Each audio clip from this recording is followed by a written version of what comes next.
अरे सुअर पालने में शौक है तो ये वीडियो एकदम मत मिस करना। पिग फार्मिंग तो मस्त और फायदे का बिजनेस है। सबसे पहले तो बना लो एक बढ़िया सा शेड जहाँ हवा खूब आती जाती हो। पिग्स को खुश रखना है तो सफाई का तो खूब ख्याल रखो। अब खाने पीने की बात करते हैं। पिग्स को पौष्टिक और बैलेंस्ड खाना देना बहुत जरूरी है। ऐसा करोगे तो तेजी से बढ़ेंगे और सेहतमंद रहेंगे। और हाँ, कभी भी जानवरों के डॉक्टर का चेकअप मत भूलना। रेगुलर चेकअप से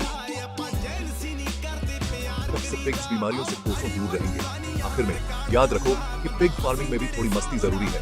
अपने पिग्स के साथ थोड़ा खेलो और देखो कैसे वो भी खुश हो जाते हैं। तो दोस्तों, ये थी कुछ टिप्स पिग फार्मिंग के लिए।